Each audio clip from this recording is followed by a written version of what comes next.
Everyone. Happy Friday. Like Emma just said, my name is Olivia McGrath and I'm a first-year creative brand manager. And I'm Grace Geary and I'm a first-year art director. And Grace and I are humbled and excited to introduce today's Friday Forum guests, Kelsey Honz and Lindsay Lake. Kelsey is the talent and culture manager at Butler, Shine, Stern & Partners, a full-service advertising agency in the Bay Area. From 9 to 5, Kelsey hires across all agency departments, including account management, analytics, comms and media planning, creative production, and strategy. Kelsey is also the agency's talent development lead. Since graduating from the University of Oregon, she worked at the Hatch Agency and Creative Circle and built teams for the likes of Verizon and Sephora before moving to BSSP 3 years ago. She loves connecting with students looking for their first role in the ad world and helping them navigate the job search for the very first time. From 5 to 9, you can find Kelsey working as an active member of Allies in Recruiting or serving as a panelist in the One Club's Educator Summit. She listens to what most would consider too many podcasts, including Home Cooking and Sway with Kara Swisher. While most of her mind is occupied by food and cooking outside of work, she also recently added yoga to her morning routine, which I personally think is really impressive. I think so too. Lindsay Lake is a senior recruiter at ROSEWOOD Creative, a forward-thinking integrated creative agency where she focuses on full cycle hiring for all levels and departments, including creative, design strategy, account management, social project management, you name it, she's got it. Like Kelsey, Lindsay's also a University of Oregon grad. Lindsay's been in the advertising industry for the past 7 years, always working on the creative agency side with companies like 72andSunny, Chiat and Crispin Porter Bogusky. She's passionate about building a safe, inclusive, and enjoyable recruitment process with a deep care for diversity, equity, inclusion, and culture programs. She strives to help the companies that she works for create a working community that's stronger, more diverse, and creative than when she first arrived. Lindsay's a founding member of the Allies in Recruiting, loves jazz music, and has a knack for making spaces cozier through an extensive candle and incense collection, a good book, or even some tarot card readings. And so without further ado, let's give them a warm Brandcenter welcome to Kelsey Honz and Lindsay Lake. Yay. Hi. Thanks. Happy to be here. That was so lovely. So we're excited to be here. Kelsey and I have been connected kind of through this Allies in Recruiting group, and funny that we're both alumni of the same college, but like coming together in this forum to chat with all of you. So I don't know, we kind of wanted to do formal, right, Kelsey? Yeah. You know, for us, Lindsay and I were talking before we are giving this talk, and we were both just chatting about how vulnerable and just a little bit scary the job hunt process could be. So rather than making something be super formalized, we would love for this to be more of a conversation with you all. So we didn't prepare a deck. We thought we can just riff off each other, going topic to topic, and then answer any questions as they come in, just to keep it as conversational as possible. So yeah, excited to chat about your first job before you get a job, and that's being a candidate, which is a weird word, but it is the job you'll have when you're job hunting and interviewing. So that was kind of our big idea for the chat. Mm-hmm. Yeah. Cool. So do we want to start with, and like Kelsey said, like if any questions come up throughout, like we're happy to just chat through it rather than wait till the end. Yeah. But we thought we'd start with job search tips. Mm-hmm. Like where do you even begin? It can be overwhelming. You know, there's so many different job sites. There's going directly to the websites for companies you want to work for. It's connecting with LinkedIn. There's so many different things. So we kind of wanted to start there. So should we chat about LinkedIn, Kelsey? Yeah, let's go into LinkedIn. Let's go into building our network. So I like to think of it as, you know, job searching is building a network. It is getting yourself prepared before the time comes that you're actually actively interviewing, working on getting your first full-time job. So LinkedIn is a wonderful place where all of you can find people who you're either like a soft connection with or someone that you don't have a personal connection with, but you want to have a relationship and get in the door somewhere. So we came together and thought LinkedIn was a really great place to start building those relationships, start building that network, and begin your soft outreach. I mean, all of you are already at a program that has so many alum in the industry. So that is a soft introduction in itself. Like, not even people who are at Brandcenter in the last 2 years, but who was there 5 or 6 years ago that you can find on LinkedIn, start building relationships with at agencies or client side of places that you admire or want to work at. So yeah, start building your network. Yeah. And I think sometimes I remember when I was in school, everyone was like, it's not what you know, it's who you know. And I felt like that was such an unfair thing to say, because some people have wonderful networks or are maybe in a field of work that their parents were in or somebody that they know, but like, it's totally okay if you feel like you don't have any connections. I mean, the way I got into advertising was through like a network of sorority at a larger national scale that I didn't even know the girl, but somehow I stumbled upon this like, what do you call it? Like a job board that was specific for that group. And so you just don't know, like maybe you did a study abroad program, maybe you were in a club or did sports in your undergrad, like whatever it might be, like you might be able to find somebody that you can do that connection with. So I think like Kelsey said, like starting proactively and just even like trying to start making those connections even before you're ready to graduate, just being like, you know, putting the feelers out there to start, which is great. And I think another great way to start making connections on LinkedIn is for the industry, in a sense of like get type of work you want to make and find out what agencies are doing that or what creative director or what strategy did that, and maybe reach out to them and say, hey, I'm a fan of your work. I love what you're doing. I'm still in school, would love to chat with you about my portfolio or how I can somehow work for you one day. You know, having the approach of like, I know what's going on in the industry and I know what I like and I like your work already sets you apart from some people, rather than being like, I just want any job at any agency. You know, developing your point of view is super helpful. Yeah. And obviously like, no, go ahead. Sorry. Nope, you can go finish it. Well, I started to look at our notes, so I started to move on to the next, but if you wanted to add anything in there. No, yeah, I like what you said. I think just like having an intention and a purpose when you're trying to make that first connection is really important. And so keeping that in the back of your mind and personalizing your outreach will be helpful as well. But in general, I think, you know, the last year we've all been through something together that's been really heartbreaking and crazy, especially for the job markets. It is turning around. I do feel confident that our industry is in a way better position than we were last March. But I think generally, like, people want to help others get into the industry. People want to like pay it forward, especially now when we have gone through this crazy thing together. So be kind of fearless too. Don't be afraid to reach out to that creative director or that lead, whoever it may be, and just have intention, make it personalized. And yeah, just be fearless about it.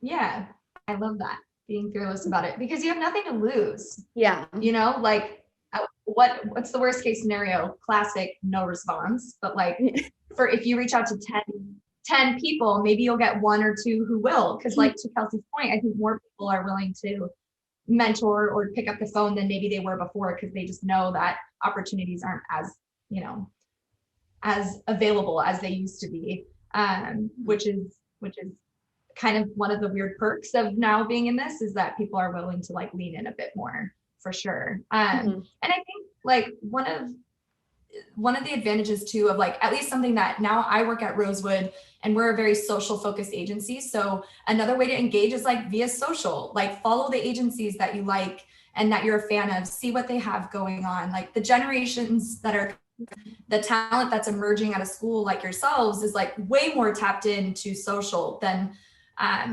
other, you know, maybe creative directors who've been in the industry for a long time and social was a thing. But like engage in social in that way too, like use that to your advantage to to like follow your favorite creative directors, see what they do, engage when they make new work. And if you, you know, if you're going to post your social on your portfolio, I would definitely make sure that it's work. And if you have it just like in a social aspect, I would maybe not sync that with your portfolio. I don't know, Kelsey, if you feel the same way, but I feel like you can use it as a display for your work. But if it's just simply for social like engagement, then I would maybe steer away from that.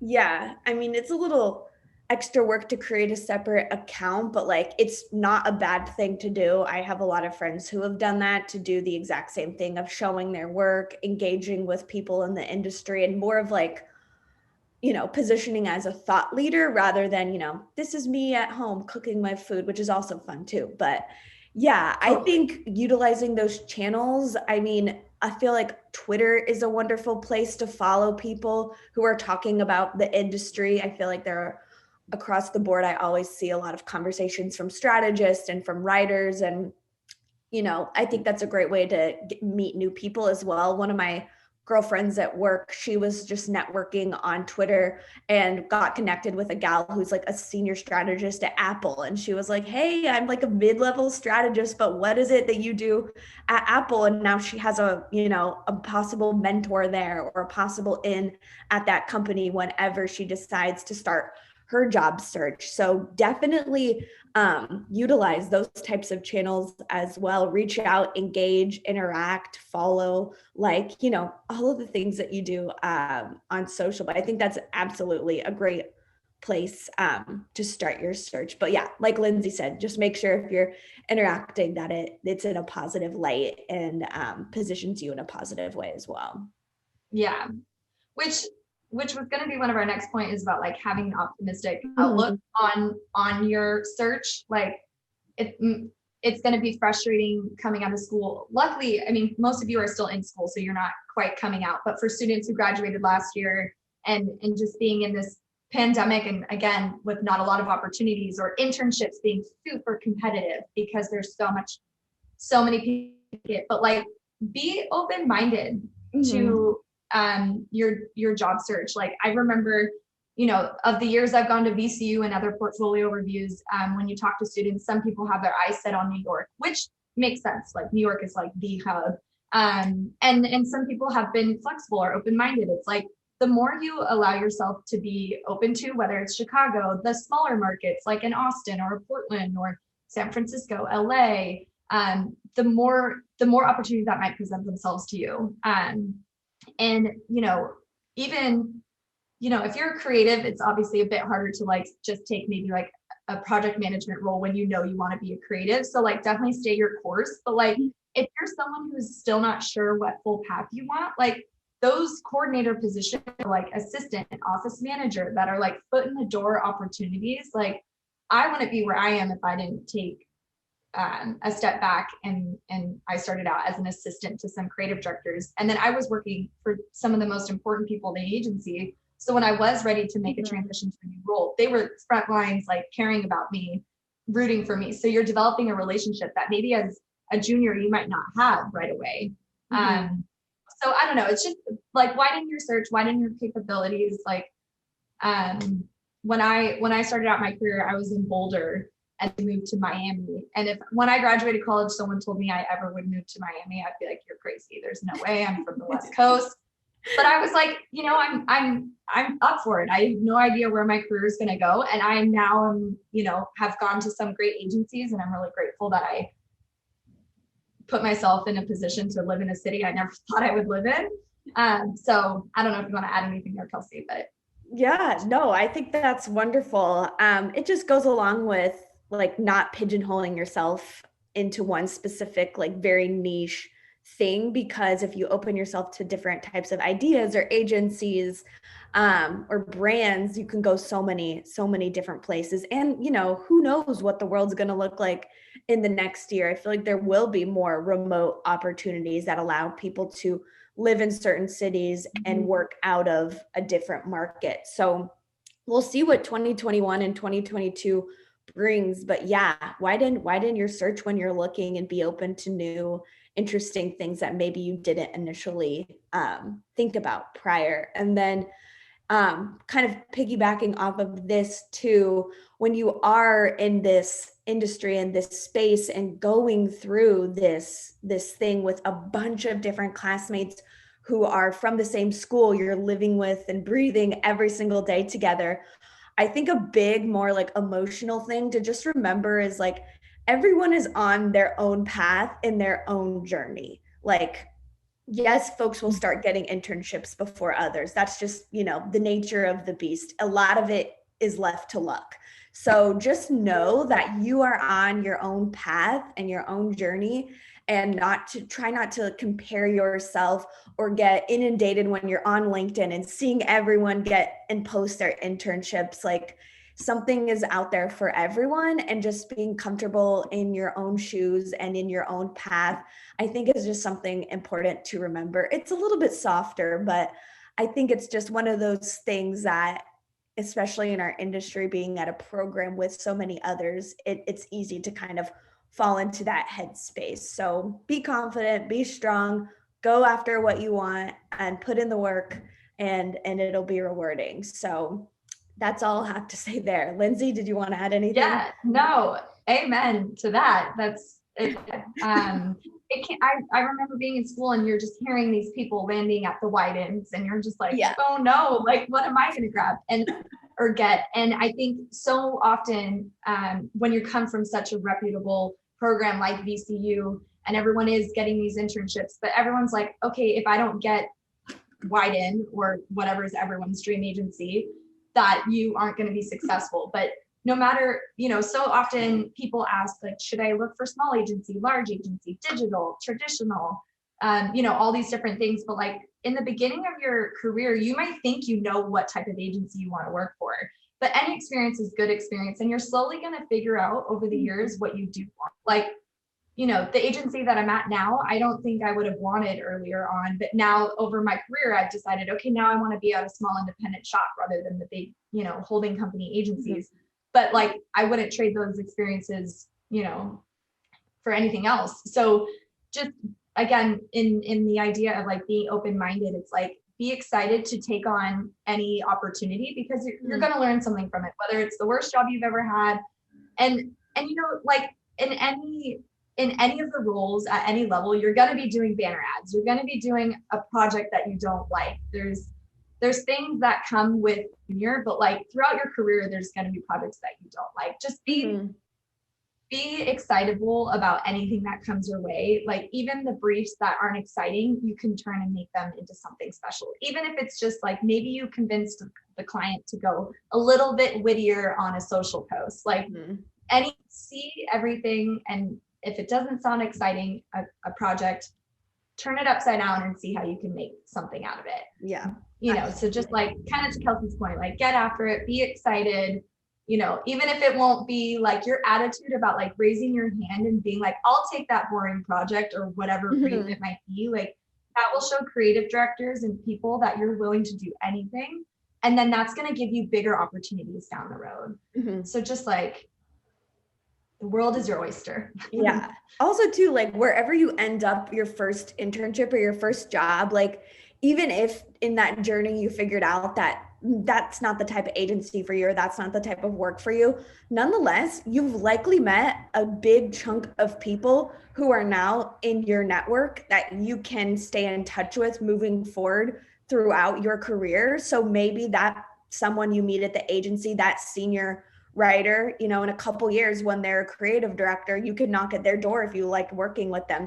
So nonetheless, even if it is a situation where you're like, that really wasn't for me, look at it on the flip side too and say, wow, at least I have, 30 more people in my network that I can leverage, that I impressed and proved myself to. So nonetheless, even if it was something that you didn't love, there's something positive about it too. Yeah. To build off that really quickly, I'll always remember when I was at a portfolio review one year, I was working for Crispin Porter Bogusky, which I don't even know if anyone knows that agency anymore, but it had its heyday way back when. And I loved that agency. And I remember when I would go, and we were in off markets like Boulder, Miami, and then we also had one in LA. But it wasn't the bright shiny star anymore. And I remember like students, if I sat down and I was like, I'm a recruiter from Crispin Porter Bogusky, and they'd be like very disinterested. Some would be great, but some wouldn't. But then the next year I came back and I worked for 72 and Sunny, and people were like, ooh, like, I want to chat with you. Well, just be respectful to anybody with and pick up any call. Like if any recruiter or someone reaches out from any agency, like always take a call. You don't know where it's going to lead. And you don't know if maybe that recruiter that might be at an agency you don't care about might be at another one somewhere else. Such a good point. And, you know, you want, like, this industry is so small. And so, you know, you just want to make sure that you're being respectful and connecting with people in a way that's like long lasting, because I don't know about you, Kelsey, but I have extensive notes of everyone I've talked to since my very first phone screen, you know. And I've picked up the phone and called people years later being like, I know we didn't get that internship, but like, we now have a mid-level role. Like, are you still interested? Yep. So, you know, these relationships with recruiters and anybody that you interview with are long lasting throughout your career. I love that. Yeah, that's such a good point to make. Like with anything too, even if you get, like Lindsay said, you're interviewing for an internship and you don't get it, like still treat every opportunity with that sense of like, what's the right word? Like positivity, I guess. I mean, you don't have to be stoked about everything, but you do need to show a level of respect when you're working with other people. Great. Yeah. Like, I don't know. It's a small industry. Folks move around after every couple years, just like Lindsay when she was at Crispin, and then when she moved to 72, it's like, if it was a really bad interaction, people don't forget it. And I think too, as we look to build like better agencies that are more inclusive, like we want people who are nice, good people to others. And so like those bad interactions, definitely stick with you. So be that kind of, happy-go-lucky person, even if you're having a bad day, and treat every recruiter and every person that you meet with kindness and respect. So yeah, that was a great point, Lindsay. I love that. I'm going to keep that in my back pocket. I don't forget the people who've done that to me. So yeah. I think we got some good questions in the chat too. Someone said, Olivia says, what do you think the top priority should be if our search is wide? The agency itself, the position, location, basically if we're trying to stay flexible, how do we land on the right fit? That's a really good question. I feel like it sounds overwhelming. Yeah. It's not, but what do you think, Kelsey? Yeah. I think the position, just because like, while yes, absolutely, you can pivot once you're in the door, but if it's something like writing and you're choosing between writing at a smaller shop or project management at a more like big name shop, I think going for what it is that you personally want to end up doing, if you have that passion and excitement already, go for the role.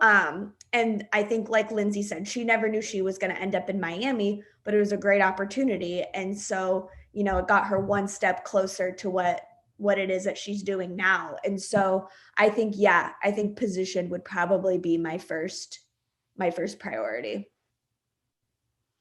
Yeah. And that kind of reminds me and Kelsey, tell me if you've experienced the same thing, but for everyone's kind of understanding of recruiters, when we have roles posted online on our websites for our agencies, it spits any application into an applicant tracking system.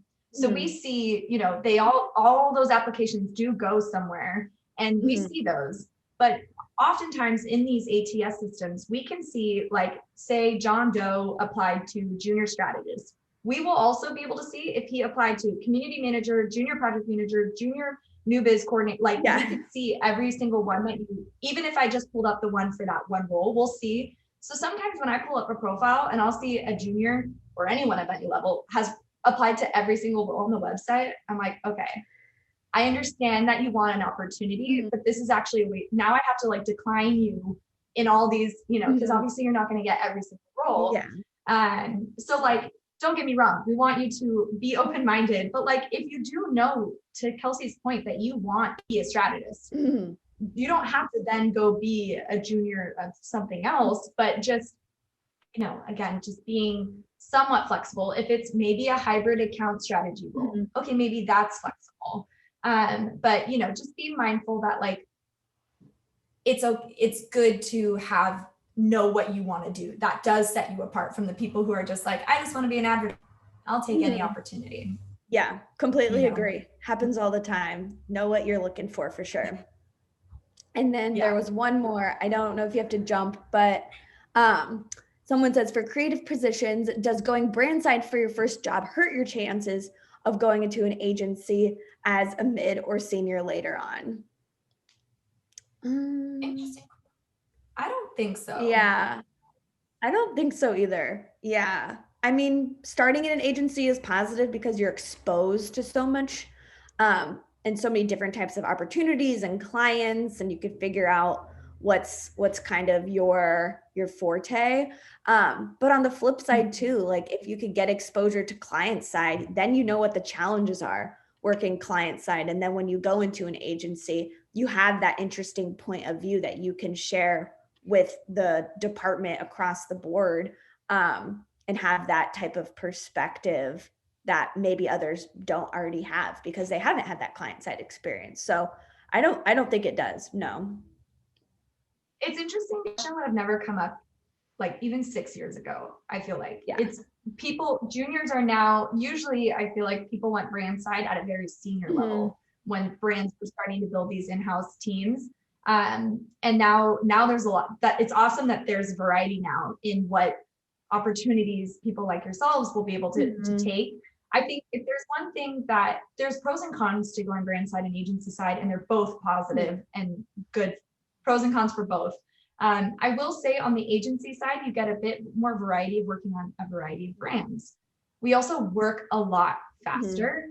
Brand side, you just have a lot more of a runway because you're in-house. So you don't have to do rounds and rounds. Like you're taking out the agency that is a bunch of layers. So I think if you do whichever way you go, just maybe pick the brains of people. If you go brand side, and a few years later you want to go agency side, maybe pick up the phone to your VCU, classmates and be like, what's it like been on the agency side? So you can better prepare for like what your conversations could be like with the recruiter. So I think either way it's good. Yeah. I guess the only qualm too about going client side first is like your book will be all of the one client rather than a variety.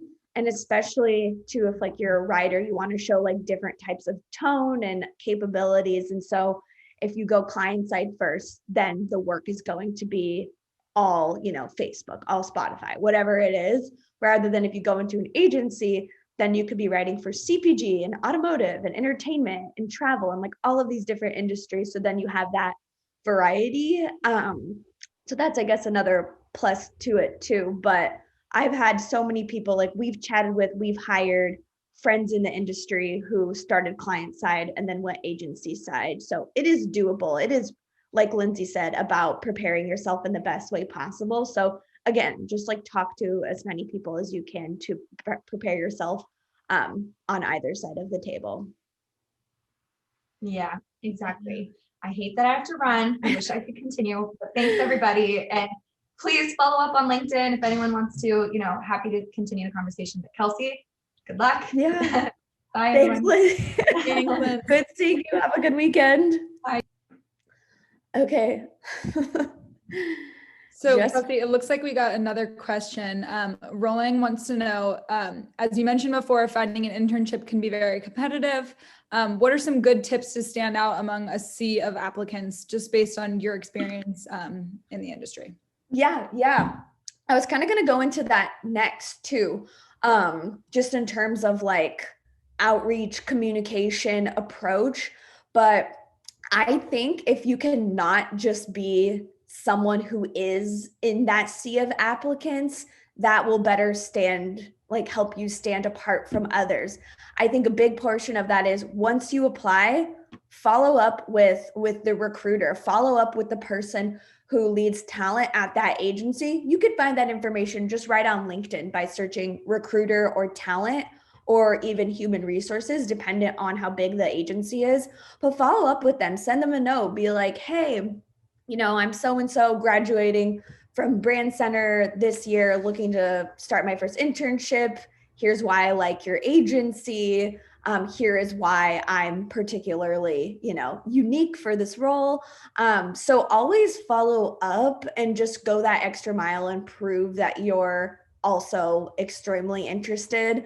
I think too, in your outreach, there's good and bad outreach, but I think when you're thinking about sending these LinkedIn messages, sending these emails, you are positioning yourself as a unique individual. So what is it that you're particularly bringing to the table? What unique perspectives do you have? Why are you interested in the agency? What recent work has really stood out to you? Doing a one line pointing specifically to something interesting that the agency's recently done is helpful. Two, in the tone and the way that you are approaching it, don't be too formal. We're lucky we work in an industry that is very casual, very creative. People do like some amazingly creative things. And so don't like write an email to make it sound like the email is wearing a 5-piece suit or whatever, if you know what I mean. Like, have personality, have something that makes you stand out in the note that you're sending, and just have fun with it. Be really casual with your approach, like you're talking to a friend. And then two, for us, Lindsay and I were talking about this the other day too, of like authenticity and approaching it with like no ego. Like, yes, there are shops out there where like awards are important. But I think like having no ego in your approach of being like, yes, maybe you have won awards and that's super cool. But going at it from a different angle and like what it is that you'll particularly bring to the table, what kind of thinking you'll bring to the table is all very important. But in any outreach you have, just tailor it to the agency. I can't tell you how many times I've gotten emails or cover letters when people apply online that say, like, it's clearly copy and pasted. Like, oh, I'm excited to work at Mechanism. I'm like, oh, this is so awkward because we're not Mechanism.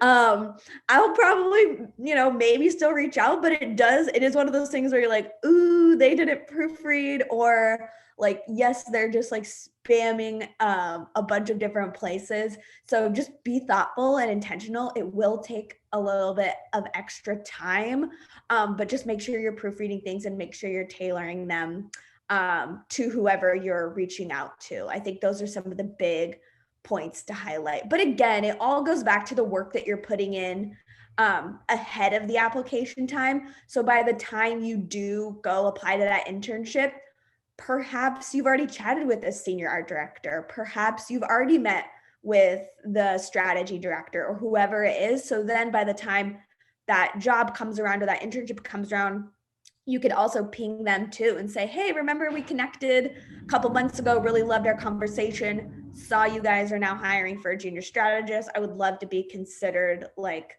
any connection you can help me make at the agency with the hiring team would be helpful. So, hopefully it's a little bit of a softer outreach. That doesn't say that we are prioritizing those people in any way, but for me, it's just one of those things of like, wow, they're really interested in us. Like, they really want to be here. They really like what we're doing.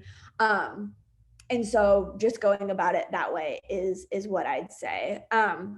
I think we got another question too to that point. There's two. Okay, I'll start with the first one from John. What is the value of reaching out to an internal member, such as a director of strategy in similar roles, as opposed to recruiter? Do both. I wouldn't do one or the other particularly. You could do it simultaneously. I think you can try to build that connection on both sides of the table. I mean, we're very like friendly, open agency. So like, our strategy director, our chief strategy officer, he'll take phone calls from people and pass them my way. Unless they're like super slammed, will they just forward it to me? But usually like our folks are open to having conversations if they feel like it could be a good match. So I would go about it both those ways. Again, it's kind of about being fearless and just, you know, showing why you want to work there and what you can bring to the table. And then the other one says, when reaching out to whoever we do, what is the appropriate time frame to follow up when we do not get a response? Should we follow up at that point? That's a really great question. I think sometimes folks will get like really excited and like follow up too soon. And like even I myself get excited about things, which you should feel excited when you're starting to build these connections. But if you don't hear a response after your first outreach, I would try one more time a week later. And if they don't respond, I would just probably move on to the next person unless you have another reason for outreach. So if you're just doing a blind connection building outreach, I think that's fine. But if, you know, 2 months later, you see that internship posted to the website or a job, then I think you have an intention for reaching out and following back up. So again, try to make it as intentional as possible. I wouldn't follow up like every day by any means, or even like every week if you don't hear back, but I would give it the first initial outreach, follow up a week later. If you don't hear anything, call it a day, move on to the next person. And then from there, if you have an intention to reach back out, then put it on your calendar and reach back out. But really great question. We have another question that talks about cover letters and writing cover letters. I would say, I hope our industry doesn't have a ton of cover letters. I don't love them personally.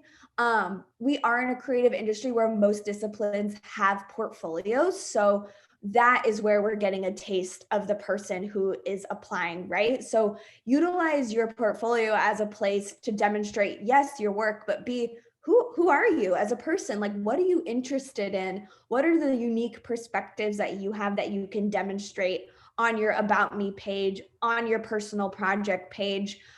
Those are kind of the channels where I would utilize as a cover letter. But in the event that you have to write a cover letter, I would say, again, utilizing what makes you unique and special, why you're interested in the role, and then look at the job description and see what exactly it is telling you that is needed at that time, and then utilizing the content from the job description and pointing to exactly why you are interested in that role. But I think thankfully we might be moving away from the cover letter thing.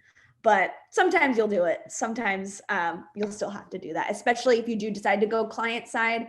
I feel like that's where you'll run into a lot of cover letter situations. So that's what I've got there. What is the most memorable interaction you've had with a candidate or applicant? That's a really good question. I think this might be like a recent, I'm like thinking of this because it was only happened a couple weeks ago. But I was chatting with a student at another university recruitment event, and he's a producer, which doesn't really lend to the conversation at all. But when the moment we got on the same Zoom call together, he was eating a Noosa yogurt, and Noosa is one of our clients. It's one of our main clients.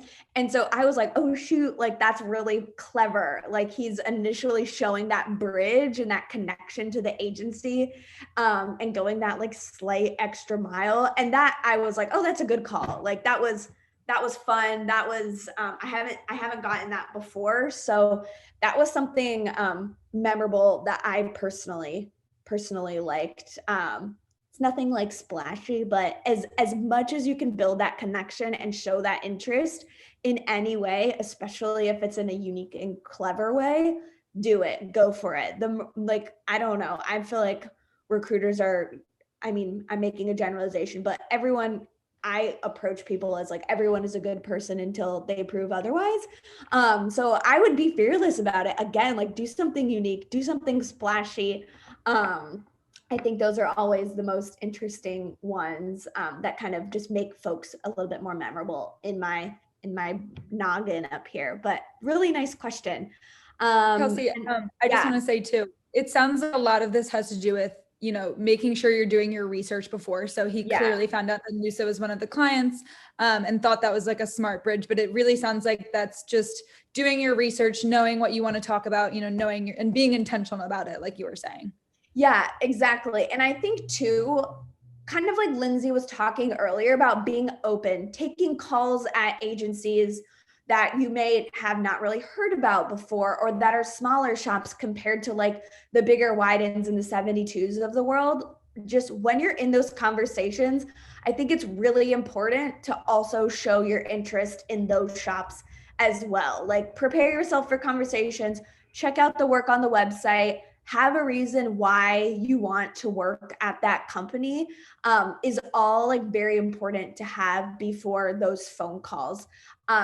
And again, just kind of like what Lindsay was saying, because if you don't have a positive interaction, or you do go into it of like, oh, I'm too good for this type of place, that recruiter could be working at Widen, in a couple years, or they could be working at, different, like whatever the next hot shop is. So always come prepared for those conversations, have a positive attitude of them, and just go about it in that like positive approach. So yes, that's what I'll have to say there. And then we got, how many pieces of work do you think a portfolio should have before we start applying places? It's a really interesting question.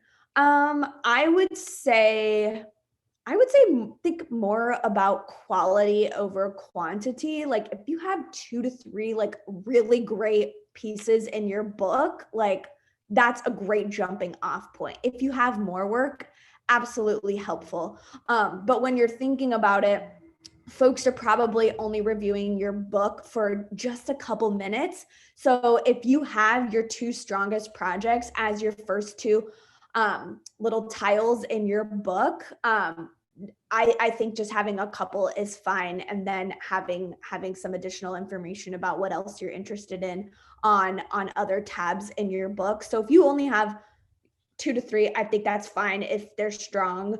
But when you're thinking about it too, I think it's important to think about variety as well, and showing, if you do have only a couple projects, showing variety within that work. So making sure it's not just like a digital campaign, or it's not just a social campaign. What other extensions can that creative be living? What new interesting ways can this show up into the world that is a unique, non-traditional way of thinking about where ads are living? Something that could be like innovation based, or some type of like activation.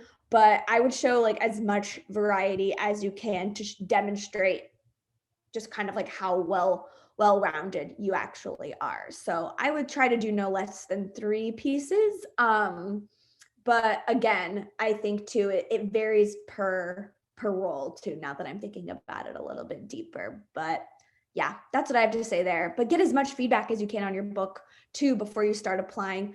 And again, that continues with like building out this network of people, utilizing connections that you have at Brandcenter, connections that you have in your past lives, and trying to get as much feedback as you can on the work and on anything that you're curious about in your book. So really great question. I think too, to kind of piggyback off that, somebody once told me not to put things in my book that I didn't want people to know, like I was capable of. Like, let's say, okay, so I'm an art director, and I had to, film a video for a class, but I don't want to be filming videos, in my professional working life. So should I refrain from putting things like that in my book, or is it good to show that, I'm malleable, I can work on different things, even though I may not be, a professional in all those things? Yeah, I mean, if it's like quality and it like looks and feels good and you've gotten good feedback on it, I say why not? Maybe break that out into a different section on your book. But I think having different skill sets, especially nowadays, like you all are coming from a different kind of growing up situation than even I had when I was in school 7 years ago. And so you're more tech savvy, you're more innovative, you're more like social first. And so if you have different type of skill sets that you could bring to the table that can make you more interesting, I say, why not? Also, if you are someone too, like you said, you're an art director, maybe you can code, maybe you can animate or do motion graphic design. You could use that as a tool of negotiating higher pay when you come into the job too, of like, okay, not only can I bring this one skill to the table, but I could also bring these other two things to the table. And here's why I think you should pay me more. So you could use it that way too. But yeah, I would probably create a different section in your book if you have additional skill sets that you want to demonstrate. But really great question. Someone says, I will be too scared to eat in an interview. Bold but admirable. Did someone, going to the Noosa thing. Yeah, it was funny. Essentially, like, the screen came on and he was like, had a bite and he goes, oh, he like took the bite and then it was like, ha, ha, ha, ha, ha, kind of, interaction. He didn't eat it after that, but it was, yeah, there technically was one bite in there. I too would be frightened because I feel like I always get things all over my face and body. So it wouldn't be for me, but if it's for you, why not? And then, yeah, don't wear Nikes to the Adidas interview. Very something conscious to be mindful of, unless you have like a funny like way to like go about it or something like quippy to say. But yeah, be conscious of those things too. And I guess that kind of goes into interviewing, was like another topic we wanted to discuss. So like, yay, now you've made the connection with someone, you have an informational interviews. Yes, you have that first internship interview. Definitely, like, now that we're in the Zoom environment, it isn't, in person. Make sure you just like test everything ahead of time.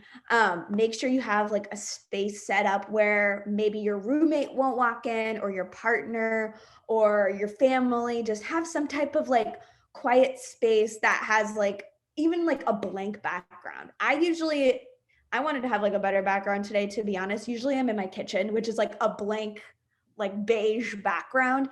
And so just make sure you're in a space that you won't have a lot of distractions.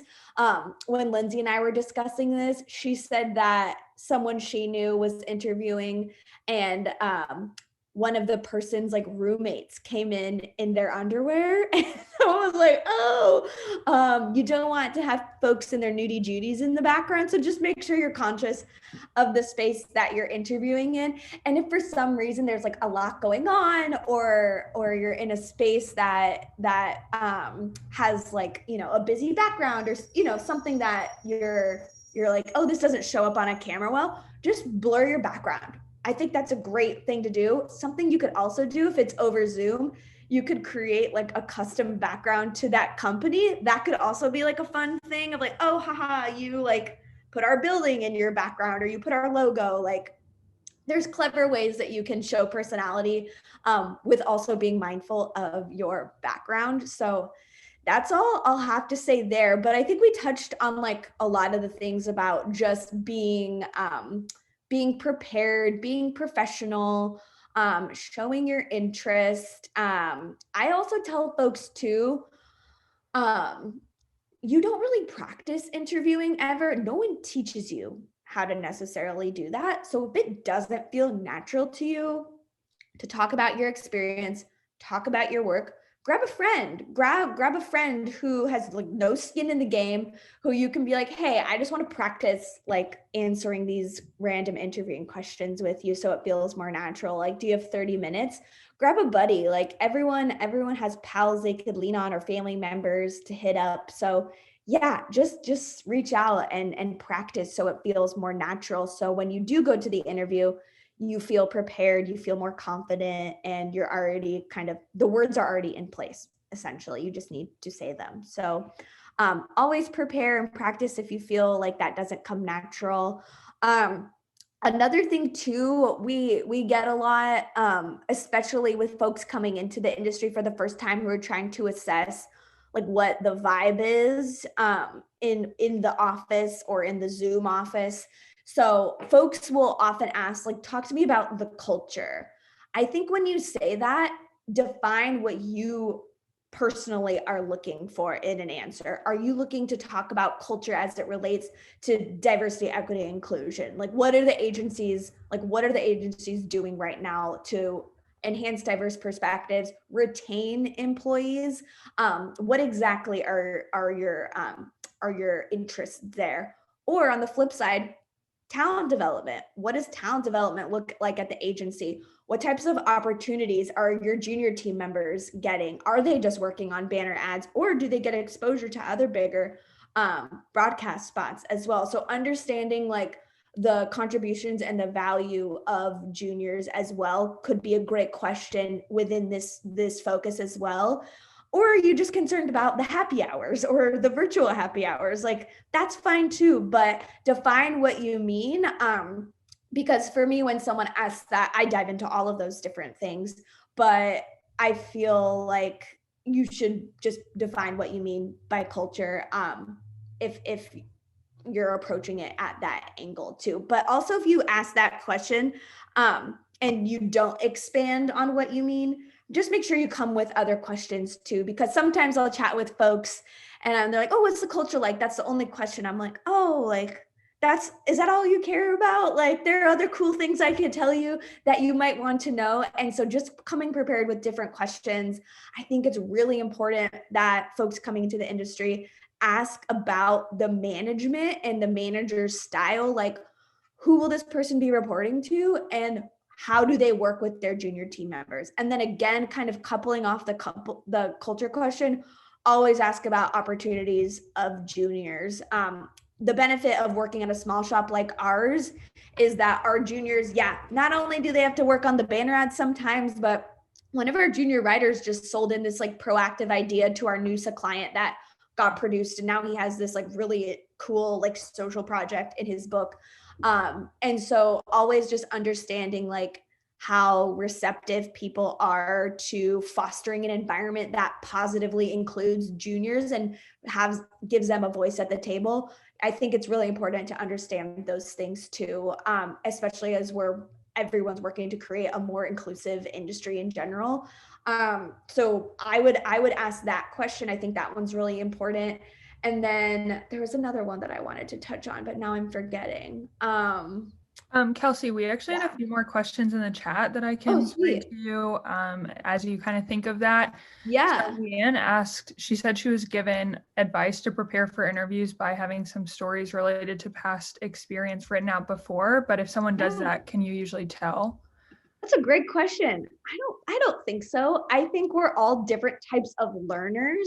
So if it makes sense for you to write it down before you have that call, write it down. I myself am that type of learner. And so if I don't write it down prior, I'll forget what I want to say. So yeah, I think that's perfectly fine. You could also couple that with practicing too. So if you do have another friend you want to do that Zoom interview with, so it feels natural, so you don't feel like you're just like reading from something, that's okay. But I've also had wonderful interviews when folks are reading from a piece of paper, because I don't know, for me it feels like, oh, okay, like they want to hit certain points, they want to show that they're prepared. Like I don't look at that in a negative light. It's hard if like the whole conversation is just looking down. So practice again, reading and then looking and making that weird eye contact. But yeah, I think that's perfectly fine if that's the type of learner you are. Since we are over Zoom, it is kind of nice, like in this conversation right now, I have notes up on my screen. So if you wanted to, like during your interview and that works best for you, you could have the notes on your screen as well, because it's a little less likely to tell if someone was looking at notes on a screen, because eye contact varies when you're looking at a screen. So you can try that too, but honestly, it's whatever works best for you. Yeah, I think that I totally agree with that. And then Andrew also asked, any general advice on navigating the uncomfortable salary compensation discussion? Should juniors feel empowered to negotiate? I think this is a question we all probably have, because it is uncomfortable. It is. Yeah, I know. And even like in personal like situations, I always have felt so awkward. Like what do I ask for? What is market rate? I think salary data should be a lot more transparent than it is. Like our agency has like transparent salary bands internally, but we haven't like published them externally. So I would say if this information and this data is possible for you to obtain, I would ask people who are already in the industry, what did you make? What was your entry level salary? Like what exactly was that? Because by having more conversations surrounding salary, it can only increase equity more to ensure that everyone is getting paid fair rates that are equal to others and not leaving out unprotected parties. So we got to increase that conversation surrounding salaries and make those more transparent. But in terms of negotiating, always ask for more money. There's no reason that you can't ask for more, even if during the initial interview, the recruiter tells you like, this is what our budget is for the role, which is common. I do often tell people what we have because I think it's important just to know. So at the very end of the conversation, if someone comes in asking for 30,000 more, I'm not like, well, that, we talked about this situation before, like I can't do 30, but maybe I can do 10, that kind of thing. So I would say always try to ask for at least a little bit more, if you can, but try not to accept your first offer. If that is their best offer at the end of the day and it's an amazing opportunity and good people, then yeah, of course. But also too, nothing is permanent and you can stick somewhere a year. And if it's not right, and if doesn't feel like the right role for compensation, for the people, for the work, you can always use your network that you've built and try to make that next move. So that's all I'll have to say there. But salary, yeah, like you said, Jessica, salary is still taboo. I know, right? There are companies out there that are working hard to make salary data more transparent. So hopefully we'll get into that space, but it's because, I don't know, companies have been shady in the past and finally people are getting called out on that shadiness and those inequities. So I think we're going to start seeing a future that is more equitable when it comes to salary. I hope, at least. But and someone says, Shannon, my favorite advice is ask for the highest salary you can say out loud without laughing. That's fair. Always going high. Literally, you can say, like, if someone asks you, like I've said, like, my dream number is, and then the recruiter will be like, okay, that might be a little bit high, but here's what I think we can do here. So you can also do those types of conversations as well. Maybe don't ask for 150,000 on your first job. That might be a little too high, but do the research in advance and then go a little bit higher and just get the reaction and see what they say. But yeah, you might as well try. I think we had one last question here, so we can respect everyone's time, but Katie is wondering, are there any red flags in a book or in an interview that would make you, weary to hire someone as a candidate, but anything that they could do that would outright just tell you, other than probably saying, hi, welcome to A company when you're B company? Yeah, I think, I'm sure like Brandcenter doesn't foster this type of work, but like anything that's like offensive in any way in a book, I haven't seen it, but like if I saw a project that particularly pointed to the harm of protected classes, that I would be like, no, thank you. Like that is like probably the biggest red flag that I can think of. To me too, like Lindsay was saying, folks, you don't need to be like overtly and like positive in any way because that could feel inauthentic sometimes, but definitely like don't be like just brush people off. Don't treat the conversation like you're too good for the conversation. Don't like try not to have that like ego if you're that type of person, because again, like we remember those types of things and we want to build an environment that is more inclusive and that is an environment where everyone trusts and respects each other, and so if folks are already having like that air of like, I'm not going to be easy to work with, or I think I'm better than everyone else, those types of things are unfortunately red flags for me, and I usually have to pass. It's only happened one time. I'm grateful for that. I've only had one conversation where I was like, they're not for us. They're barking at the wrong tree.